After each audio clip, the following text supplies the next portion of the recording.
মুহাম্মদ সাল্লাল্লাহু আলাইহি সাল্লাম তিনি একটা সংগঠন করেছিলেন, একটা কি করেছিলেন, যুব সংঘ তৈরি করেছিলেন। এই যুব সংঘের নাম কে বলতে পারবেন? মাশাআল্লাহ, সবাই মাশাআল্লাহ। হিলফুল ফুজুল, নবী মুহাম্মদ সাল্লাল্লাহু আলাইহি সাল্লাম তিনি একটা যুব সংঘ তৈরি করেছিলেন, ইউথ অ্যাসোসিয়েশন, যুব সংঘ তৈরি করেছিলেন, যেটার নাম ছিল কি হিলফুল ফুজুল। নবী মুহাম্মদ সাল্লাল্লাহু আলাইহি সাল্লাম যখন দেখলেন আরবের মাঝে, মানুষের মাঝে যুদ্ধ বিগ্রহ, মারামারি, কাটাকাটি, হানাহানি, অত্যাচার, জুলুম, নির্যাতন, ব্যভিচার, জেনা, সব কিছুতে যত ধরনের খারাপি হতে পারে, অন্যায় অশ্লীলতা হতে পারে, সব কিছুতে মক্কা পরিমলি সব কিছু ছেয়ে গেছে। মানুষের মাঝে ভ্রাতৃত্ব বন্ধন নষ্ট হয়ে গেছে, মানুষের মাঝে মানুষের স্বাভাবিক ভারসাম্য হারিয়ে গেছে। তখন নবী মুহাম্মদ সাল্লাল্লাহু আলাইহি সাল্লাম অনেক বিচলিত হয়ে গেলেন। নবী মুহাম্মদ সাল্লাল্লাহু আলাইহি সাল্লাম তার সমবয়সী কয়েকজন যুবককে নিয়ে একটি যুব সংঘ তৈরি করেছিলেন। এটা 595 খ্রিস্টাব্দে, কত? 595 খ্রিস্টাব্দে নবী মুহাম্মদ সাল্লাল্লাহু আলাইহি সাল্লাম তার নবী হওয়ার 15 বছর পূর্বে, অর্থাৎ তার যখন 25 বছর, তার বিবাহের পর যখন সন্নিকটে, ওই সময় নবী মুহাম্মদ সাল্লাল্লাহু আলাইহি সাল্লাম তার সমবয়সী কয়েকজন যুবককে নিয়ে একটি যুব সংঘ তৈরি করেছিলেন, যে যুব সংঘের নাম হচ্ছে হিলফুল ফুজুল। আর এই যুব সংঘে 4 জন বিশিষ্ট সদস্য ছিল, 4 জন বিশেষ সদস্য ছিল, যাদের নাম অনুসারে এই সংগঠনের নাম রাখা হয়েছিল হিলফুল ফুজুল। আর এই 4 জন ব্যক্তি হচ্ছে ফজল, ফাজেল, ফাজাইল, ফজল, ফাজেল, ফাজাইল ও মুফাজ্জল। এই 4 জনের নাম অনুসারে নবী মুহাম্মদ সাল্লাল্লাহু আলাইহি সাল্লাম এই সংগঠনের নাম কি রেখেছিলেন? হিলফুল ফুজুল। এখন সংগঠন প্রতিষ্ঠা করা হলো। এই সংগঠনের মূল কর্মসূচি ছিল 4টি।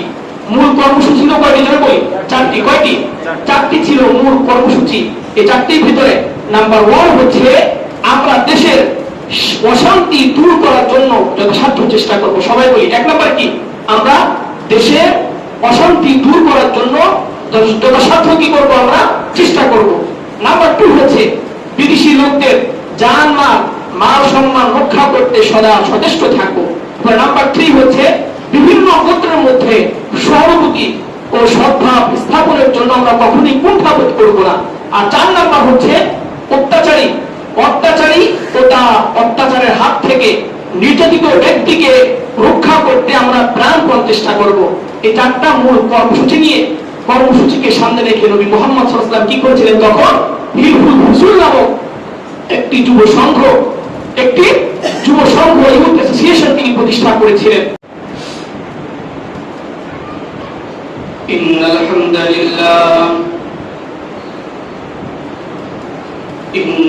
হামদালিল্লাহ নাহমাদুহু ওয়া নাস্তাঈনুহু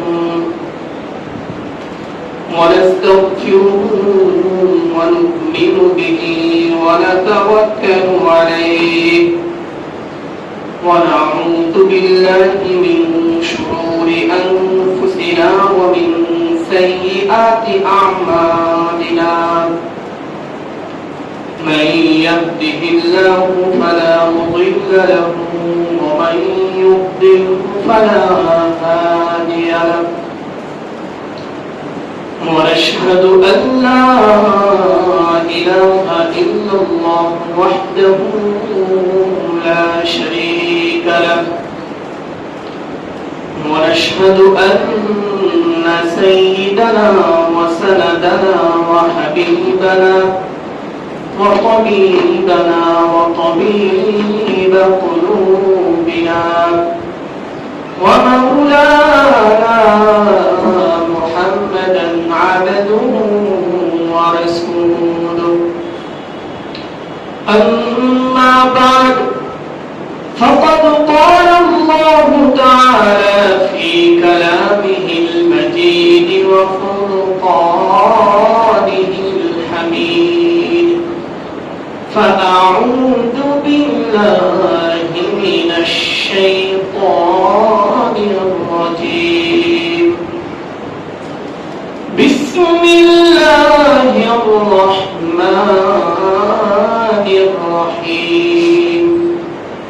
لقد كان لكم في رسول الله أسوة حسنة لمن كان يرجو الله واليوم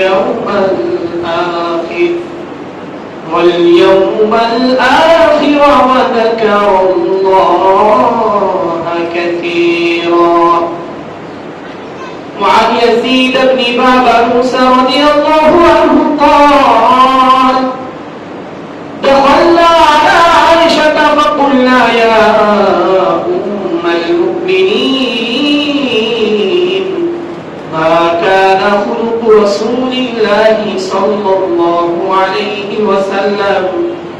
فقالت كان خلقه القرآن تقرؤون سورة المؤمنين. قالت اقرأ قد أفلح المؤمنون. قال يزيد فقرأت قد أفلح المؤمنون إلى لفروجهم حافظون.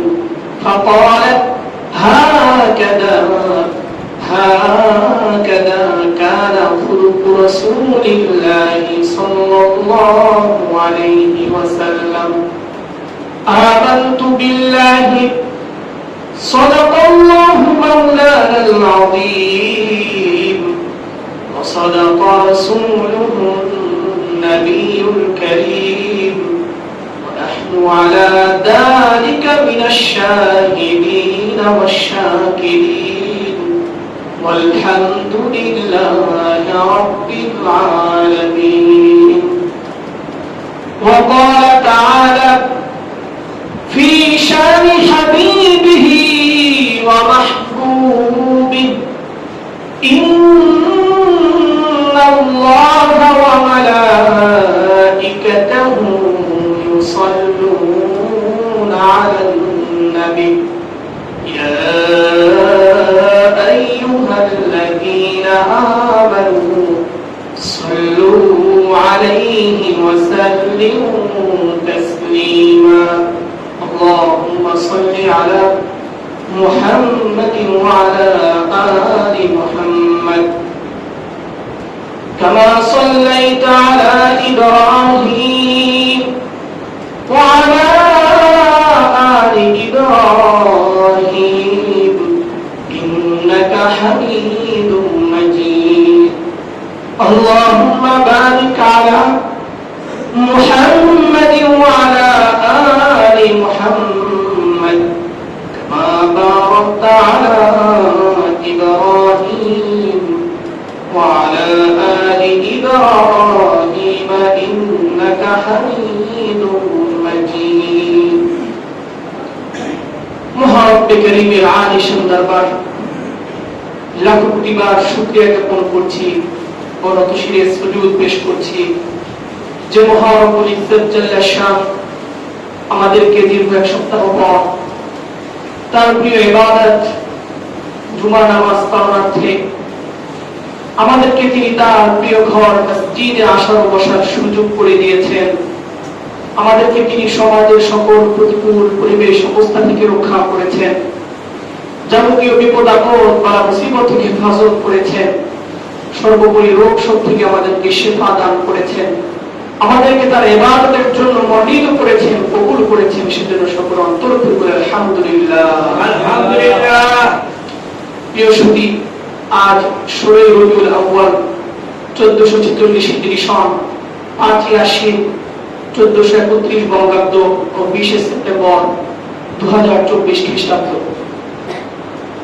আমরা এই সপ্তাহ পূর্বের ন্যায় নবী করিম সাল্লাল্লাহু আলাইহি সাল্লামের সিরাত সম্পর্কে আলোচনা করব ইনশাআল্লাহ। আমরা ধারাবাহিকভাবে সিরাতুন নবী সম্পর্কে আলোচনা করছিলাম। আসলে নবী করিম সাল্লাল্লাহু আলাইহি সাল্লামের বর্ণাঢ্য জীবনী এত সুবিশাল, এত বিস্তৃত, এটা 2, 4, 5, 6, 10 সপ্তাহ বলেন কিংবা কয়েক মাস বলেন, বছর বলেন, ধারাবাহিকভাবে আলোচনা করলে রাসূল করিম সাল্লাল্লাহু আলাইহি সাল্লামের সিরাতের আলোচনা পরিপূর্ণভাবে এর হক আদায় করে কখনোই শেষ করা সম্ভব হবে না। তারপরেও আমরা মৌলিক কিছু বিষয় শিরোনাম উল্লেখ করে এর ধারাবাহিকতায় আমরা আলোচনা করছি, যেন আল্লাহ তাআলা আমাদেরকে এর থেকে কিছুটা হলেও উপকৃত হওয়ার তৌফিক দান করেন। আমরা সেই নিয়তে নবী করিম সাল্লাল্লাহু আলাইহি সাল্লামের তার বিস্তৃত সুবিশাল বর্ণাঢ্য জীবনী থেকে, তার সিরাত থেকে আমরা সংক্ষিপ্তাকারে কিছু বিষয় আমরা আলোচনা করছি। আল্লাহ তাআলা আমাদের সকলকে এই সকল বিষয়গুলো ভালোভাবে অনুধাবন করে নিজেদের ভিতরে রাসূল করিম সাল্লাল্লাহু আলাইহি সাল্লামের মহব্বত, তার প্রতি আনুগত্য, তার ভালোবাসা আমাদের সকলকে লালন করে সেভাবে আমাদের সকলকে জীবন যাপন করার তৌফিক দান করেন। সবাই বলেন আমিন। প্রিয় মুসলিম ভাইরা, আমরা গত কয়েক সপ্তাহে রাসূল করিম সাল্লাল্লাহু আলাইহি সাল্লামের জন্ম থেকে নিয়ে ধারাবাহিকভাবে আমরা আলোচনা করছিলাম। তো আমরা এই ধারাবাহিকতায় রাসূল করিম সাল্লাল্লাহু আলাইহি সাল্লামের দাদা আব্দুল মুত্তালিব ইন্তিকাল করার পরে তার দায়িত্বভার চলে আসে তার চাচা আবু তালেবের হাতে। আমরা এই পর্যন্ত আলোচনা করেছিলাম। চাচা আবু তালেব রাসূল করিম সাল্লাল্লাহু আলাইহি সাল্লামকে নিজের পুত্রের চেয়েও বেশি ভালোবাসতেন, আর তার ভেতরে এই ভালোবাসাটা আল্লাহ তাআলাই বদ্ধমূল করে দিয়েছিলেন, যেটা স্বয়ং রব্বুল ইজ্জত পবিত্র কালামুল্লাহ শরীফের সূরাতুদ দুহার মধ্যে আল্লাহ তাআলা ইরশাদ করেছেন। আল্লাহ তাআলা বলেন যে আমি আপনাকে আলাম ইয়াজিদকা ইয়াতীমান ফাআওয়া, হে নবী আমি কি আপনাকে ইয়াতীম অবস্থায় পাইনি, এরপরে আপনাকে আমি আশ্রয় প্রদান করিনি? অর্থাৎ আপনাকে আমি ইয়াতীম অবস্থায় পাওয়ার পরে আপনার বাবা মা উভয় ইন্তেকাল করেছে, এই ইয়াতীম অবস্থায় আপনাকে পাওয়ার পরে আমি আপনাকে আশ্রয়ের ব্যবস্থা করেছি আপনার দাদা আব্দুল মুত্তালিব এবং আপনার চাচা আবু তালেবের গৃহে, এবং তাদের উভয়ের ভিতরে আমি এতটাই আপনার প্রতি মহব্বত ভালোবাসা বদ্ধমূল করে দিয়েছিলাম যে নিজেদের সন্তানের চেয়েও তারা আপনাকে বেশি ভালোবেসেছে। তো রাসূল করিম সাল্লাল্লাহু আলাইহি সাল্লামের বয়স যখন 12 বছর 2 মাস 10 দিন হলো, ওই সময় চাচা আবু তালেব তিনি এক কাফেলার সাথে বাণিজ্য উপলক্ষে সিরিয়ায় যাত্রার উদ্যোগ গ্রহণ করেন। তো রাসূল করিম সাল্লাল্লাহু আলাইহি সাল্লাম যখন তার চাচা এই বাণিজ্যিক কাফেলা পরিপূর্ণরূপে প্রস্তুত গ্রহণ করলেন সিরিয়া যাওয়ার জন্য, রাসূল করিম সাল্লাল্লাহু আলাইহি সাল্লাম তিনি গিয়ে তার চাচাকে জড়িয়ে ধরলেন। ছোট বাচ্চা তার চাচা কি করলেন? জড়িয়ে ধরলেন। জড়িয়ে ধরার পরে তার চাচার রাসূল করিম সাল্লাল্লাহু আলাইহি সাল্লামের প্রতি দয়ার পরিমাণটা আরো বেড়ে গেল এবং তিনি বললেন যে মুহাম্মদকেও আমাদের সাথে নিয়ে নাও, মুহাম্মদকেও আমাদের সাথে অবশ্যই নিয়ে যেতে হবে, কারণ মুহাম্মদ আমাকে ছাড়া থাকতে পারবে না, আর আমিও মুহাম্মদকে ছাড়া থাকতে পারবো না। সুবহানাল্লাহ। এরপরে তিনি রাসূল করিম সাল্লাল্লাহু আলাইহি সাল্লামকে তার সাথে নিয়ে যাওয়ার জন্য সকলে মিলে প্রস্তুত হলেন। এরপরে কাফেলা, এই বিশাল কাফেলা, বাণিজ্যিক কাফেলা যাত্রা করার পরে অবশেষে তারা যখন সিরিয়া অন্তর্গত বুসরা এলাকায় যাত্রা বিরতি করলো, তখন যেই জায়গায় তারা যাত্রা বিরতি করেছে সেখানে ছিল বড় একটি গির্জা। কি ছিল? বড় একটি গির্জা। গির্জার পাশে গাছের ছায়ার নিচে তারা কি করলো? যাত্রা বিরতি করলো। যাত্রা বিরতি করার সময় এই যে বিশাল বড় গির্জা ছিল, সেই গির্জা ছিল অনেক বড় একজন ইহুদি পণ্ডিত। কে ছিল? ইহুদি পণ্ডিত, যার নাম বুহায়রা ছিল। কি ছিল? বুহায়রা রাহেব বলে প্রসিদ্ধ। তো বুহায়রা রাহেব যখন এই কাফেলা তাদের দিকে আসছিল, তাদের পাশ থেকে যখন অতিক্রম করে যাচ্ছিল, তিনি দেখলেন যে কাফেলার ভিতরে একটা যুবক, যে যুবকের মাথার উপরে একখণ্ড মেঘ ছায়া দিয়ে তাদের সাথে সাথে আসতে শুরু করেছে। সুবহানাল্লাহ। এমনকি আস্তে আস্তে তারা যে স্থানে যাত্রা বিরত করেছে ওই গাছের নিচে রাসূল করিম সাল্লাল্লাহু আলাইহি ওয়াসাল্লাম যে গাছের নিচে যাত্রা বিরত করলে ওই গাছের উপরে একখণ্ড ছায়া দিচ্ছে, আর গাছের ডালপালাগুলো সব রাসূল করিম সাল্লাল্লাহু আলাইহি ওয়াসাল্লামের দিকে ঝুঁকে পড়ছে।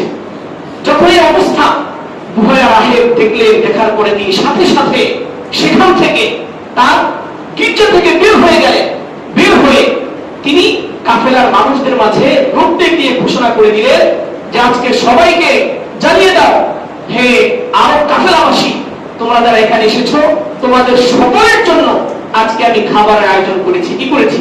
সবার জন্য খাবার আয়োজন করেছি, এবং আমার এই আয়োজনে তোমাদের ছোট বড় গোলাম দাসী যারা আছে সবাই কি করবে? অন্তর্ভুক্ত হবে, সবাই অংশগ্রহণ করবে, সবাই এখানে আসবে। আর তিনি সেখানে বসে বসে ওই যে কিছুক্ষণ পূর্বে যে বালককে দেখেছিলেন, শিশু বালক মুহাম্মদ সাল্লাল্লাহু আলাইহি ওয়াসাল্লামকে তিনি দেখেছিলেন, সবার মাঝে এসে তাকে খুঁজতেছেন যে তার যে দেহের যে অবয়ব, তার যে অঙ্গশ্রেষ্ঠ, তার যে অবস্থাটা দূর থেকে অবলোকন করছিলেন, এটা কাফেলার মাঝে কার সাথে মিলে তিনি এটা কি করছেন? সকলের কাছে কাছে গিয়ে দেখছেন।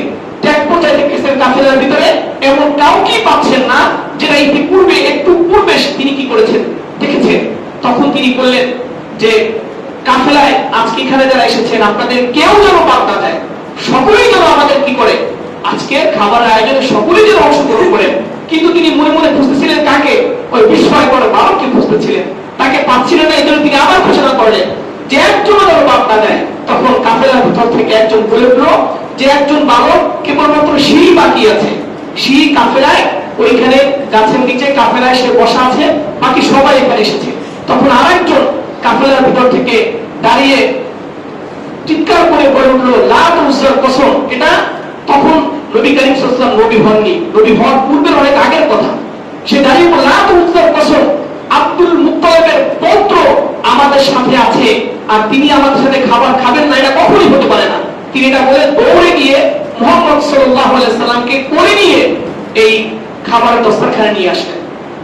আসার পরে যখন একসাথে সবাই খেতে বসলেন, তখন ওই বড় পাত্রী পণ্ডিত ভুবাইরা রাহেব তিনি পূর্বের কিতাবে নবীর আগমনের বার্তা তো আগেই পেয়েছেন, এবং পূর্বের আসমানি কিতাব সমূহে তো নবীর বৈশিষ্ট্যের কথা, তার অঙ্গ শ্রেষ্ঠ, তার দেহের অবয়ব কেমন হবে, তিনি তার চালচলন কেমন হবে, তার উঠা বসা কেমন হবে, তার আদব কায়দা কেমন হবে, তিনি খাবারে বসার সময় তার কাইফিয়ত কি হবে, এটা তো তিনি আগেই কিতাবে পড়ে জানতে পেরেছেন।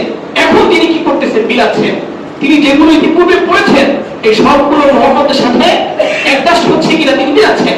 এরপরে যখন খাবার শেষ হলো, হওয়ার পরে সবাই যখন চলে গেল, তখন সে মুহাম্মদকে বলল যে তোমাকে লাত উজ্জার কসম দিয়ে তোমাকে আমি কিছু প্রশ্ন করব, তুমি অবশ্যই সেই প্রশ্ন জবাব দিবে। তো নবী মুহাম্মদ সাল্লাল্লাহু আলাইহি ওয়াসাল্লাম বললেন আল্লাহর কসম, আপনি আমাকে যে লাত উজ্জার কসম দিয়েছেন, আমি সবচেয়ে বেশি এই দুই মূর্তিকে বেশি ঘৃণা করি। আমাকে লাত উজ্জার কসম দিয়ে আমাকে কি করবেন না, কেউ জিজ্ঞেস করবেন না। কারণ খ্রিস্টান পণ্ডিত তিনি তো জানতেন না, তিনি দেখেছেন যে আরব বণিকরা সবাই কি করছে, লাত উজ্জার কসম দিয়ে তারা বিভিন্ন কাজ কারবার করে। কারণ তখন পর্যন্ত ইসলামের আবির্ভাব হয়নি, এবং মক্কার ভেতরে সবচেয়ে তাদের সম্মানিত এবং তারা সবচেয়ে বেশি যে মূর্তিকে, যে দুই মূর্তিকে তারা পূজা অর্চনা করতেন, নাম কি লাত ও উজ্জা। যে লাত উজ্জার কথা কোরআনে এসেছে, যেটা মক্কার মানুষদের ভিতরে এই দুই মূর্তির প্রতি অগাধ ভালোবাসা ও বিশ্বাস ছিল। সেটা অনেক বড় ইতিহাস, অন্য সময় সুযোগ হলে ইনশাআল্লাহ আলোচনা হবে।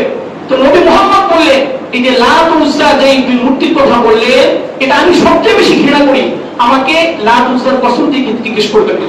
তখন পাত্রী বললেন ঠিক আছে, তোমাকে আল্লাহর কসম দিয়ে বলছি, আমি তোমাকে কিছু প্রশ্ন করব, তুমি আমাকে সেই প্রশ্ন উত্তর দিবে। এরপরে তিনি নবী মুহাম্মদ সাল্লাল্লাহু আলাইহি ওয়াসাল্লামকে জিজ্ঞেস করলেন আপনি ঘুমান কিভাবে, আপনি কিভাবে ভাষা করেন, তার সকল বিষয়গুলো তিনি তো আগেই কিতাবে জেনেছেন যে নবী মুহাম্মদ যিনি হবে তার অবস্থা, তার বৈশিষ্ট্য, তার বিষয়গুলো এমন এমন হবে। তো তিনি তার ধারণা অনুযায়ী নবী মুহাম্মদকে জিজ্ঞেস করছে, আর সবগুলো তার পূর্বের কিতাবে অধ্যয়নরত অবস্থার সাথে মিলে যাচ্ছে। এরপরে তিনি যখন সবকিছু দেখলেন না, সব ঠিক আছে, আমার পূর্বের কিতাবে আমি যেগুলো পড়েছি সব কিছুর সাথে মিলেছে, তখন বলেছে মুহাম্মদ আপনি জামাটা খুলেন। নবী মুহাম্মদ সাল্লাল্লাহু আলাইহি ওয়াসাল্লামের দুই কাঁধের মাঝে কিন্তু নবুয়তের একটা মোহর ছিল। কি ছিল? এখানে এই দুই কাঁধের মাঝে যে আমাদের যে উভয় দিকে আছে, উভয় বাহু, উভয় যে কাঁধ আছে, কাঁধের মাঝে নবী মুহাম্মদ সাল্লাল্লাহু আলাইহি ওয়াসাল্লামের এখানে একটা নবুয়তের মোহর ছিল। যে নবুয়তের মোহরটা দেখতে মানুষ সীমা লাগালে জায়গাটা কি হয়, ফুলে ওঠে না? ফুলে উঠে যেরকম হয়ে যায়, নবী মুহাম্মদ সাল্লাল্লাহু আলাইহি ওয়াসাল্লামকে আল্লাহ তাআলা শুরু থেকেই নবুয়তের এই মোহর দিয়ে রেখেছিলেন। তো তিনি যেহেতু কিতাবে পড়েছেন যে নবী যিনি নবী হবেন, মুহাম্মদের এখানে কি থাকবে, দুই কাঁধের মাঝে নবুয়তের শিরমোহর থাকবে, তাই তিনি বললেন আপনার জামাটা খুলেন। খোলার পরে তিনি দেখছেন না, যেভাবে কিতাবে পড়েছেন ঠিক সেভাবেই নবুয়তের মোহর সেখানে অঙ্কিত। সবাই সুবহানাল্লাহ। তিনি যখন এই সব কিছু দেখলেন, দেখার পরে নবী মুহাম্মদ সাল্লাল্লাহু আলাইহি ওয়াসাল্লামের চাচা আবু তালেবকে জিজ্ঞেস করলেন এই যে বালক, এই বালকটিকে আবু তালেব বললেন সে আমার ছেলে। তখন সে মুখের হায় বললেন না, তার তো বাবা থাকার কথা না। সবাই সুবহানাল্লাহ, তার তো বাবা থাকার কথা না, কারণ তার পূর্বের কিতাবে বলা আছে যে এতিম অবস্থায় কি করবে, জন্মগ্রহণ করবে, তার তো বাবা থাকার কথা না। তখন বললেন না, এ আমার ভাইয়ের ছেলে, আমার কি ভাতিজা, মোহাম্মদ আমার ভাতিজা। দেখুন আল্লাহ তাআলা নবী মুহাম্মদ আসার পূর্বেই সবকিছু কি করেছে, পূর্বের কিতাবে নিদর্শনগুলো বলে দিয়েছেন। এমনকি পাত্রীও বললো যে এর তো বাবা থাকার কথা না, অথচ পাত্রী কিন্তু জানে না তার বাবা আছে কি নাই, কিন্তু তিনি কিতাবের আকৃতিতে যেটা তিনি পেয়েছেন বলছে তার তো বাবা থাকার কথা না। তখন চাচা আবু তালেব বলেন না, সে আমার ভাতিজা। এর মানে হচ্ছে তার চাচা আবু তালেব মিথ্যা বলেছেন বিষয়টা এমন না, বরং বাবার মতোই তাকে কি করতেন, ভালোবাসতেন। আর হাদিসে আছে চাচা কার মতো, বাবার মতোই। আম্মু রজনী সিনওয়াবি, চাচা হচ্ছে কার মতো, বাবার মতো। সেই জন্য তিনি নিজেকে বাবা বলে সম্বোধন করেছেন যে আমার ছেলে। পরে যখন আবার বলেছেন এর তো বাবা থাকার কথা না, তখন তিনি বলেছেন না, এ আমার ভাতিজা। ঠিক আছে। তিনি তখন বললেন, দেখেন আপনার ভাতিজা ভবিষ্যতে অনেক বড় একজন মনীষী হিসাবে আবির্ভাব হবে। আর আমি তার যে বিষয়গুলো দেখেছি তার মাঝে পরিলক্ষিত করেছি, যে বিষয়গুলো আমি তার মাঝে দেখেছি, এটা যদি সিরিয়ার অন্যান্য ইহুদিরা দেখতে পায়, সিরিয়ার ইহুদি পণ্ডিতরা দেখতে পায়, অবশ্যই তাকে যে কোনো ভাবে হোক ক্ষতি না করে ছাড়বে না, তাকে যে কোনো ভাবে হোক ক্ষতি করার চেষ্টা করবে। এজন্য আপনার উচিত হচ্ছে আপনি এখনই তাকে মক্কায় নিয়ে যান। যখন এই বড় পণ্ডিতের মুখ থেকে তিনি এমন কথা শুনলেন, সাথে সাথে চাচা আবু তালেব নবী মুহাম্মদ সাল্লাল্লাহু আলাইহি সাল্লামকে সাথে নিয়ে কোথায় গেলেন, মক্কায় পুনরায় চলে গেলেন। কোথায় চলে গেলেন, মক্কায় চলে গেলেন। তাহলে এখানে আরো একটা আমরা মেসেজ পাই, সেটা হচ্ছে ইহুদিরা শুরু থেকেই মুসলমানদের কি ছিল, তারা দুশমন ছিল। কারণ তারা জানে নবী মুহাম্মদ যখন আসবে, আসার পরে তাদের ধর্ম পরিপূর্ণরূপে রহিত হয়ে যাবে, বাতিল হয়ে যাবে। আর পাদ্রীদের সকল ক্ষমতা, যারা দুনিয়াদার আছে, সকল পাদ্রীদের ক্ষমতা নস্যাৎ হয়ে যাবে। এই জন্য তারা চাচ্ছিল না যে ইসলামের নবী মুহাম্মদ তিনি একদম সুষ্ঠুভাবে সুন্দরভাবে তিনি বেড়ে ওঠেন, এটা কখনোই ইহুদিরা চাচ্ছিল না। আর ইহুদিদের স্বভাবও আছে, তারা ইতিপূর্বে বহু নবীকে তারা কি করেছে, হত্যা করেছে, সকলে নাউজুবিল্লাহ। এই জন্য সতর্কতা পেয়ে তিনি সাথে সাথে কি করলেন, মক্কা থেকে, সিরিয়া থেকে পুনরায় মক্কার উদ্দেশ্যে রওনা করলেন। মক্কার উদ্দেশ্যে রওনা করার পরে সেখানে স্বাভাবিক অবস্থা। এরপরে আমরা পরবর্তী যে বিষয়টি আলোচনা করব সেটা হচ্ছে নবী মুহাম্মদ সাল্লাল্লাহু আলাইহি সাল্লাম তিনি একটা সংগঠন করেছিলেন, একটা কি করেছিলেন, যুব সংঘ তৈরি করেছিলেন। এই যুব সংঘের নাম কে বলতে পারবেন? মাশাআল্লাহ, সবাই মাশাআল্লাহ। হিলফুল ফুজুল, নবী মুহাম্মদ সাল্লাল্লাহু আলাইহি সাল্লাম তিনি একটা যুব সংঘ তৈরি করেছিলেন, ইউথ অ্যাসোসিয়েশন, যুব সংঘ তৈরি করেছিলেন, যেটার নাম ছিল কি, হিলফুল ফুজুল।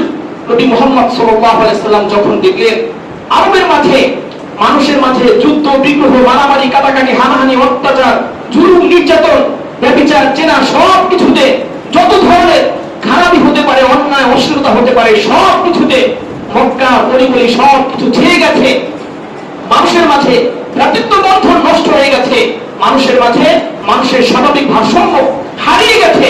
তখন নবী মুহাম্মদ সাল্লাল্লাহু আলাইহি সাল্লাম অনেক বিচলিত হয়ে গেলেন। তিনি অনেক ধ্যান মগ্ন করতে লাগলেন কিভাবে এই সব কিছুকে স্বাভাবিক করা যায়, তিনি এই সব কিছুকে কিভাবে স্বাভাবিক করা যায়। নবী মুহাম্মদ সাল্লাল্লাহু আলাইহি সাল্লামকে এই তখনকার অবস্থাটা পরিপূর্ণরূপে একদম উদ্বেগ কণ্ঠে দাঁড় করিয়েছিল। তখন নবী মুহাম্মদ সাল্লাল্লাহু আলাইহি সাল্লাম তার সমবয়সী কয়েকজন যুবককে নিয়ে একটি যুব সংঘ তৈরি করেছিলেন। এটা 595 খ্রিস্টাব্দে, কত, 595 খ্রিস্টাব্দে নবী মুহাম্মদ সাল্লাল্লাহু আলাইহি সাল্লাম তার নবী হওয়ার 15 বছর পূর্বে, অর্থাৎ তার যখন 25 বছর, তার বিবাহের পরে যখন সন্নিকটে, ওই সময় নবী মুহাম্মদ সাল্লাল্লাহু আলাইহি সাল্লাম তার সমবয়সী কয়েকজন যুবককে নিয়ে একটি যুব সংঘ তৈরি করেছিলেন, যে যুব সংঘের নাম হচ্ছে হিলফুল ফুজুল। আর এই যুব সংঘে 4 জন বিশিষ্ট সদস্য ছিল, 4 জন বিশেষ সদস্য ছিল, যাদের নাম অনুসারে এই সংগঠনের নাম রাখা হয়েছিল হিলফুল ফুজুল। আর এই 4 জন ব্যক্তি হচ্ছেন ফজল, ফাজেল, ফাজাইল, ফজল, ফাজেল, ফাজাইল ও মুফাজ্জল। এই 4 জনের নাম অনুসারে নবী মুহাম্মদ সাল্লাল্লাহু আলাইহি সাল্লাম এই সংগঠনের নাম কি রেখেছিলেন, হিলফুল ফুজুল। এখন সংগঠন প্রতিষ্ঠা করা হলো। এই সংগঠনের মূল কর্মসূচি ছিল 4টি। মূল কর্মসূচি ছিল কয়টি জন্য বলি? চারটি। কয়টি? চারটি ছিল মূল কর্মসূচি। এই চারটির ভিতরে নাম্বার 1 হচ্ছে আমরা দেশের অশান্তি দূর করার জন্য যথাসাধ্য চেষ্টা করব। সবাই বলি 1 নাম্বার কি? আমরা দেশের অশান্তি দূর করার জন্য যথাসাধ্য কি করব? আমরা চেষ্টা করব। নাম্বার 2 হচ্ছে বিদেশি লোকদের জানমাল মাল সম্মান রক্ষা করতে সদা সচেষ্ট থাকবো। নাম্বার 3 হচ্ছে বিভিন্ন গোত্রের মধ্যে সহানুভূতি ও সদ্ভাব স্থাপনের জন্য আমরা কখনোই কুণ্ঠাবোধ করব না। আর 4 নাম্বার হচ্ছে অত্যাচারী ও তার অত্যাচারের হাত থেকে নির্যাতিত ব্যক্তিকে রক্ষা করতে আমরা প্রাণপণ চেষ্টা করব। এই 4টা মূল কর্মসূচি নিয়ে কর্মসূচিকে সামনে রেখে নবী মুহাম্মদ সাল্লাল্লাহু আলাইহি ওয়াসাল্লাম কি করেছিলেন? তখন হিলফুল ফুসুল নামক একটি যুব সংঘ ইউথ অ্যাসোসিয়েশন তিনি প্রতিষ্ঠা করেছিলেন। এটা আমাদের জন্য, আমাদের সিরাতের আলোচনা শুনছি, আমাদের শিক্ষা কি? এই আলোচনা কি শুধু শুনেই যাব, না এখান থেকে আমাদের কিছু গ্রহণ করতে হবে? কি বলেন? কিছু গ্রহণ করা দরকার আছে না? এই তাহলে আমরা এখান থেকে কি মেসেজ পাচ্ছি? যে নবী মুহাম্মদ সাল্লাল্লাহু আলাইহি ওয়াসাল্লাম তিনিও কি করেছিলেন? একটা যুব সংঘ প্রতিষ্ঠা করেছিলেন সমাজের সকল অনাচার, অবিচার, জুলুম, নির্যাতন, সকল ধরনের খারাপিকে বন্ধ করার জন্য। তাই আমরা এখনো যারা সমাজে অনেক সময় যুব সংঘ প্রতিষ্ঠান আমরা কি করি? স্বপ্ন দেখি। অনেক সময় আমরা কি করি? সমাজে অনেক যুবকরা মিলে বিভিন্ন সংগঠন তৈরি করি, সভা সমিতি আমরা কি করি? তৈরি করি। তো আমাদের এই সংগঠনকে সুন্দরভাবে পরিচালনার জন্য নবী মুহাম্মদ সাল্লাল্লাহু আলাইহি ওয়াসাল্লামের হিলফুল ফুসুল থেকে আমরা কি করতে পারি? আমাদের মূল উপাদান গ্রহণ করতে পারি। আমরা এখান থেকে কি করতে পারি? আমাদের শিক্ষা গ্রহণ করতে পারি যে আমরা যে যুব সংঘ অথবা সংগঠন আমরা তৈরি করব, প্রতিষ্ঠা করব, অবশ্যই আমাদের সংগঠনটাও হতে হবে নবী মুহাম্মদ সাল্লাল্লাহু আলাইহি ওয়াসাল্লামের প্রতিষ্ঠিত হিলফুল ফুসুল নামক যুব সংঘের আলোকে। কি বলেন? যদি আমরা এভাবে তৈরি করি তাহলে দেখা যাবে এর মাধ্যমে অবশ্যই সমাজে শান্তি প্রতিষ্ঠা সম্ভব হবে। এজন্য আমরা যারা বিভিন্ন সময় কি করতে চাই? কোন সংগঠন প্রতিষ্ঠা করতে চাই, আমাদেরকে বিষয়গুলো খেয়াল রাখতে হবে। আল্লাহ তাআলা তৌফিক দান করেন সকলে, আমিন। এরপরে নবী মুহাম্মদ সাল্লাল্লাহু আলাইহি ওয়াসাল্লামের সিরিয়ায় দ্বিতীয় ভ্রমণ। নবী মুহাম্মদ সাল্লাল্লাহু আলাইহি ওয়াসাল্লামের সিরিয়ায় দ্বিতীয়বার নবী মুহাম্মদ সাল্লাল্লাহু আলাইহি ওয়াসাল্লাম ভ্রমণ করেন। দ্বিতীয়বার সিরিয়ায় ভ্রমণের উদ্দেশ্য ছিল ব্যবসা। নবী মুহাম্মদ সাল্লাল্লাহু আলাইহি ওয়াসাল্লামের কি উদ্দেশ্য? ব্যবসার উদ্দেশ্যে তিনি কি করেন? দ্বিতীয়বার সিরিয়ায় ভ্রমণ করেন। সেই সময় মক্কার অনেক নামি দামি এবং অনেক সম্ভ্রান্ত পরিবারের একজন মহিলা ছিলেন, যার নাম খাদিজা। যার নাম কি? খাদিজা। তিনি একজন ধনী, বিচক্ষণ, অভিজ্ঞ বিধবা মহিলা ছিলেন। যে সকল দরিদ্র ব্যক্তিকে তিনি বুদ্ধিমান, চতুর, বিশ্বস্ত মনে করতেন। তিনি কি করতেন? তাদের কাছে তার ব্যবসার বিভিন্ন আসবাবপত্র দিয়ে বলতে তাদেরকে, যাও তোমরা এটা অমুক জায়গায় গিয়ে বিক্রি করে নিয়ে আসো, এর বিনিময়ে তোমাদের কি দেওয়া হবে? এই পরিমাণ মুনাফা দেওয়া হবে। তৎকালীন যুগে হযরত খাদিজাতুল কুবরা রাদিয়াল্লাহু আনহা তার সমপর্যায়ের ধনাঢ্য এবং তার সমপর্যায়ের অপর কোন মহিলাই তখন ছিল না। এই জন্য আল্লাহ তাআলা তাকে অনেক ধন সম্পদ দান করেছিলেন, আর তিনি এটাকে সঠিকভাবে কাজে লাগানোর চেষ্টা করতেন। তাই তিনি যে সকল ব্যক্তিদেরকে দেখতেন তারা দরিদ্র কিন্তু বিশ্বস্ত, এরা কাজের লোক, কাজ করার মতো তাদের কি আছে? সামর্থ্য আছে, এমন ব্যক্তিদেরকে তিনি তার ব্যবসার দায়িত্ব দিয়ে বিভিন্ন জায়গায় পাঠাতেন আর বলতেন, এখান থেকে যে মুনাফা অর্জন হবে তা থেকে তোমাকে এই পরিমাণ দেওয়া হবে। তো বিবি খাদিজার কাছে নবী করিম সাল্লাল্লাহু আলাইহি সাল্লামের সুনাম সুখ্যাতি, নবী মুহাম্মদ সাল্লাল্লাহু আলাইহি সাল্লামের সুনাম সুখ্যাতি, এটা নবুয়তের পূর্বেই পুরো মক্কায় সব জায়গায় কি করেছিল? ছড়িয়ে পড়েছিল। নবী মুহাম্মদ সাল্লাল্লাহু আলাইহি সাল্লামের তার ধর্মপরায়ণতা, তার বিশ্বস্ততা এবং তার পুত পবিত্র স্বভাবের অবস্থার কথা মক্কার প্রতিটা মানুষই জানতো। এমনকি তাকে আল আমিন বলে সকলে কি দিয়েছিলেন? উপাধি দিয়েছিলেন। চির বিশ্বাসী বলে তাকে কি করেছিলেন? সবাই উপাধি দিয়েছিলেন। আল আমিন উপাধিতে তিনি কি ছিলেন? ভূষিত ছিলেন। এবং এই নবী মুহাম্মদ সাল্লাল্লাহু আলাইহি সাল্লামের এই যাবতীয় বিষয়গুলো বিবি খাদিজা গোপনে ছিল না। তিনি সকলে কি করেছেন? নবী মুহাম্মদ সাল্লাল্লাহু আলাইহি সাল্লামের এই বিষয় সম্পর্কে তিনি জানতে পারেন। তাই তিনি তখন নবী মুহাম্মদ সাল্লাল্লাহু আলাইহি সাল্লামের কাছে প্রস্তাব পাঠান, তিনি যেন তার আসবাবপত্র নিয়ে কি করেন? সিরিয়ার উদ্দেশ্যে গমন করেন। সেখানে গিয়ে তিনি যেন কি করেন? ব্যবসায়িক কার্য সম্পাদন করেন। তো তিনি যখন নবী মুহাম্মদ সাল্লাল্লাহু আলাইহি ওয়াসাল্লামকে প্রস্তাব দিলেন যে তিনি কি করবেন, তার ব্যবসায়িক পণ্য সামগ্রী সবকিছু নিয়ে সিরিয়াতে বিক্রয় করবেন। তখন নবী মুহাম্মদ সাল্লাল্লাহু আলাইহি ওয়াসাল্লাম তার এই প্রস্তাবে রাজি হলেন।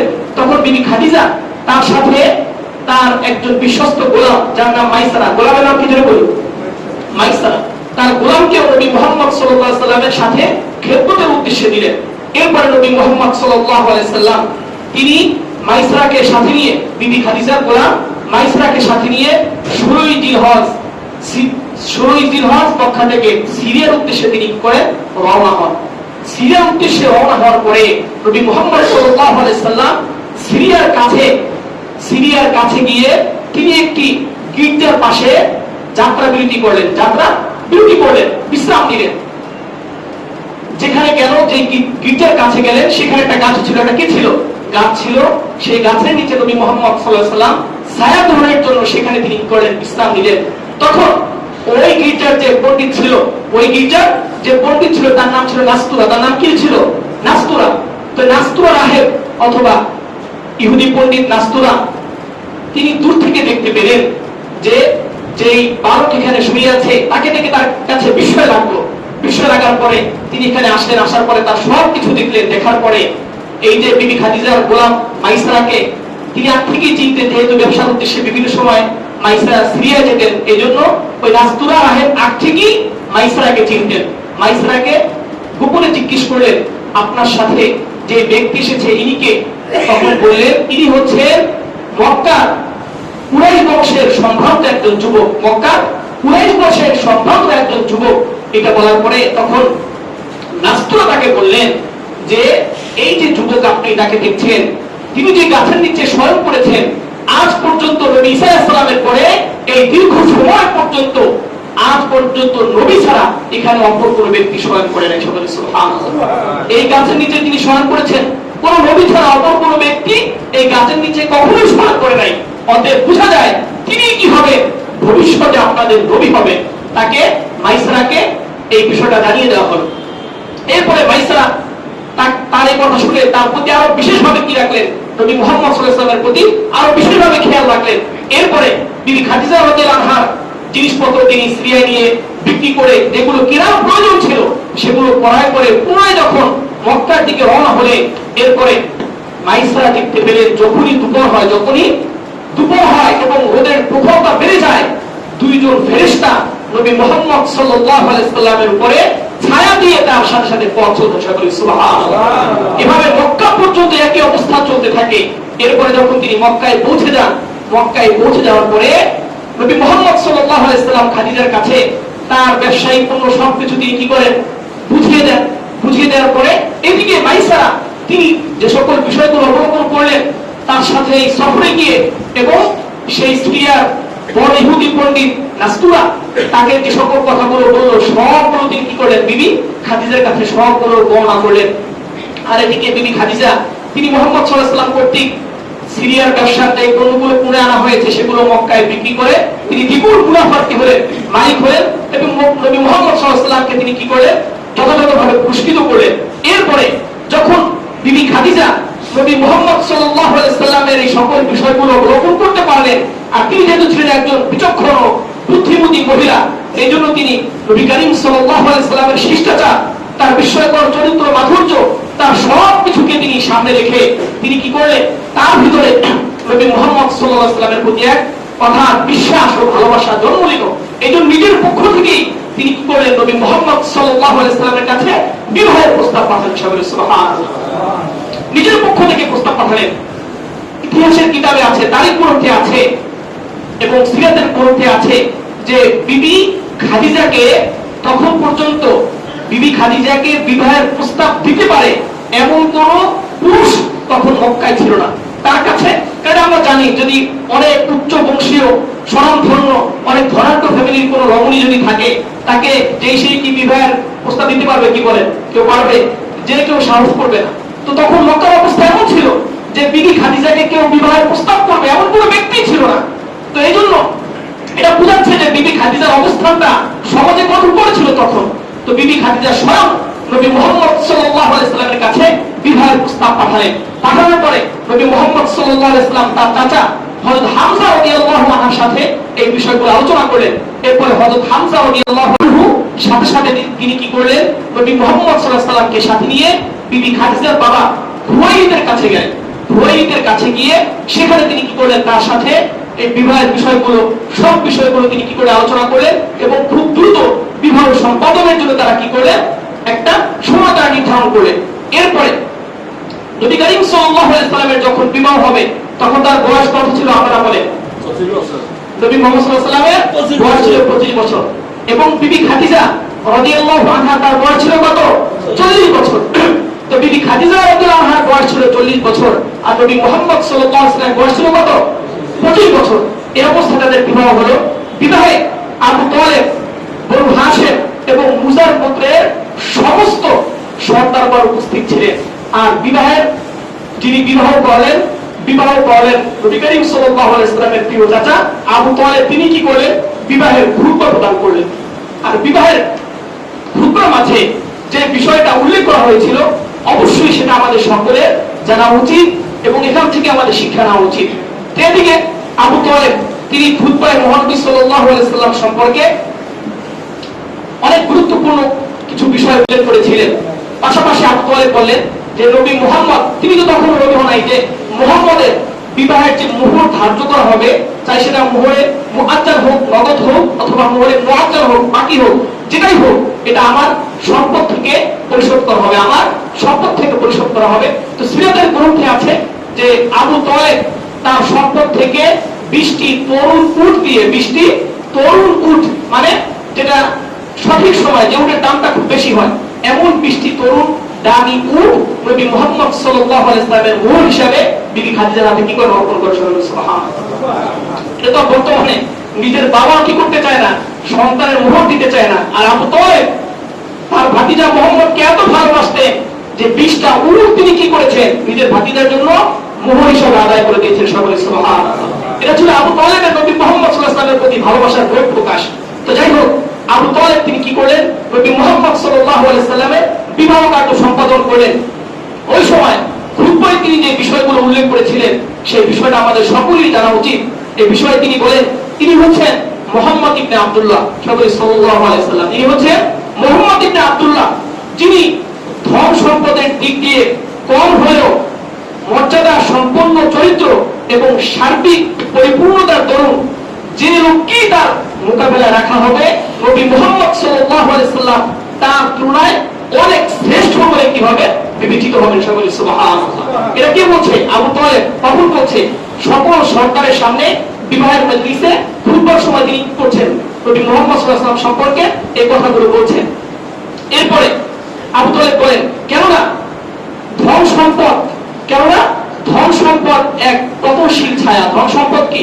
এক পতনশীল ছায়া ও প্রত্যাবর্তনশীল বস্তু বিশেষ। কারণ আজকের বাদশাহে, সকালের বাদশাহে, বিকালের ফকির সে। একজন মানুষের ধন সম্পদ এটা চিরজীবন তার কাছে থাকবে না, কেউ বলতে পারে না। হঠাৎ একজনের কোটিপতি, সকালে কোটিপতি, বিকালে সে কি হয়ে যেতে পারে, ফকিরও হয়ে যেতে পারে। এই জন্য আবু তালেব বললেন যে ধন সম্পদ এটা অস্থায়ী, ক্ষণস্থায়ী একটা বিষয়।